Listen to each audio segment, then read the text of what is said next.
এইবিলাক দলা বাগৰি নেতা নহয় আমি হ'ল নাই এদিন হৈছে কওক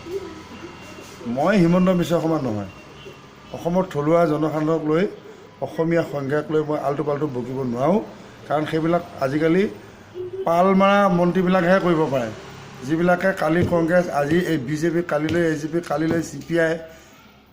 এইবিলাকে কৰিব পাৰিব আমি নোৱাৰে গতিকে অসমত যিসকল থলুৱা আমি জাতিটোক লৈ হেতালি খেলিব নোৱাৰোঁ গতিকে যি নিজে নিজে জানে যি এই দেশৰ মাটি পানীৰ লগত কোনো সম্বন্ধ নাই অতি শীঘ্ৰেই তেওঁলোকে অসমৰ পৰা ক'ত যায় যাকগৈ নহ'লে ইয়াত হালাল দিয়া হ'ব এতিয়া বৰ্তমান আজিৰ তাৰিখত যিটো এটা ধৰ কাৰ্যসূচী লৈছে যিটো অসমৰ খিলঞ্জীয়া হিচাপে যিখিনি মিয়া সম্প্ৰদায়ৰ মানুহখিনিয়ে ধৰ খিলঞ্জীয়া হিচাপে নিজকে ধৰ প্ৰতিষ্ঠা কৰিবৰ কাৰণে আজি এটা অনুষ্ঠান পাতিছে এইটো বিষয়ে আপুনি কিবা মন্তব্য কৰিব নেকি অসমত বাৰে বৰণীয়া জাতিয়ে ইয়াৰ উপবিষ্ট এখন দেশ ইয়াত বহুত জাতি আছে আমি সকলোকে আদৰি সাঙুৰি ৰাখিছোঁ অকল মিয়াই নহয়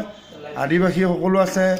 বাগানীয়াবিলাকো আছে আৰু বিভিন্ন ধৰণৰ জাতি আমি সময়ত আনিছিলোঁ আমাৰ হাত ভৰি ধুৱাবৰ কাৰণে চুলি কাটিবৰ কাৰণে পতি ধুৱাই দিবৰ কাৰণে কিন্তু এতিয়া তেওঁলোকে খিলঞ্জীয়া বুলি ক'লে নহ'ব